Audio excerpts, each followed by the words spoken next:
Bentrovati. I tragici fatti di Parigi hanno avuto una grande eco in tutto il mondo. Dopo New York, Londra, Madrid, anche Parigi ha dato il suo tributo di sangue a dei terroristi che in nome dell'Islam hanno ucciso a sangue freddo poliziotti, giornalisti, gente comune.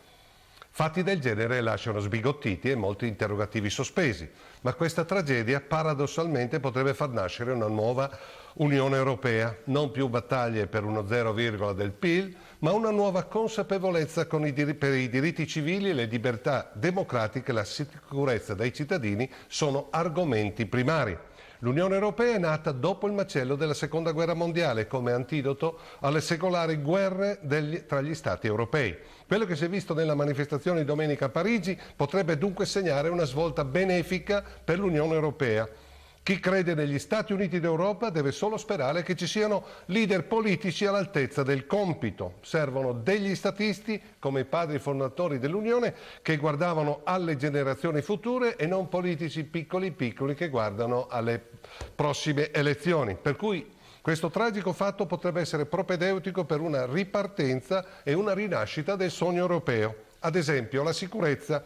Dopo i fatti parigini, i servizi e la polizia dei vari Stati dell'Unione Europea sicuramente dovranno operare in maniera più coordinata e sarebbe un grave errore restringere i diritti civili con nuove leggi, nel qual caso il terrorismo islamico avrebbe vinto.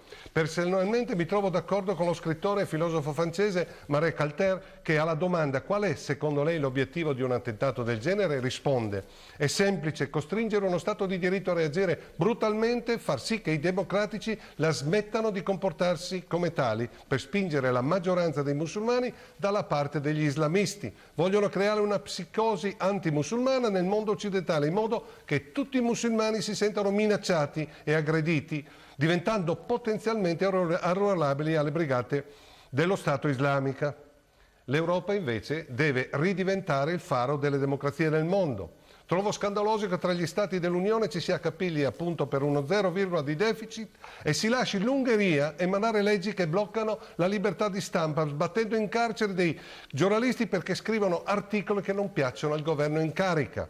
Certo, in Europa si aggira lo spettro della xenofobia, se non addirittura del razzismo. Il Front National di Marine Le Pen e la Lega Nordis Matteo Salvini sono lì a ricordarci che queste malattie non sono state ancora debellate. Marine Le Pen è stato l'unico personaggio politico francese che non ha partecipato alla manifestazione parigina. Sempre la Le Pen vorrebbe poi introdurre la pena di morte in Francia e sospendere il trattato di Schengen, anche se i terroristi erano francesi nati in Francia e quindi le frontiere aperte non c'erano nulla. Salvini invece ha tuonato: l'Islam è pericoloso, non è una religione come le altre, non va trattato come le altre religioni. Nel nome dell'Islam ci sono milioni di persone in giro per il mondo e anche sui pianerottoli di casa nostra pronti a sgozzare e uccidere. Delirio allo stato puro. Ma anche nel cortile di casa nostra non mancano i seminatori di odio, come il segretario regionale della Lega Nord Fedriga, che riguardo alla visita in una moschea del presidente della giunta provinciale sindaco di Pordenone Pedrotti, accompagnato dall'assessore provinciale Coassin, ha dichiarato: il sindaco di Pordenone Pedrotti, invece di lasciarsi andare a queste sceneggiate, farebbe bene a chiedere maggiori controlli nelle moschee della sua città, vista la gente che è recentemente transitata proprio per i centri pordenonesi. Gli consiglio inoltre la prossima volta di andare a pregare in una sinagoga invece che in una moschea, in memoria di quello che la barbarie islamica ha compiuto alla periferia di Parigi. La Lega vuol far passare l'equazione musulmani uguale terroristi. Dire che i musulmani sono tutti dei potenziali terroristi è demenziale, un'idiozia però molto pericolosa. La realtà è alquanto diversa. Sono migliaia le donne, i bambini, gli uomini che i fondamentalisti islamici stanno massacrando in Medio Oriente, in Nigeria, in tutto il mondo. Il poliziotto ucciso a sangue freddo a Parigi era musulmano.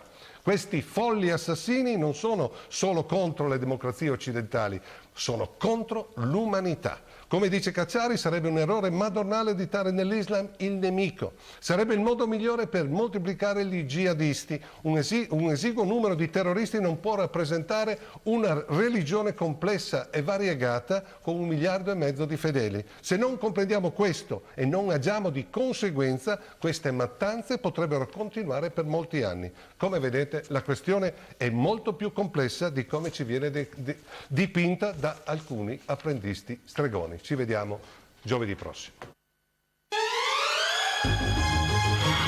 come ci viene dipinta da alcuni apprendisti stregoni. Ci vediamo giovedì prossimo.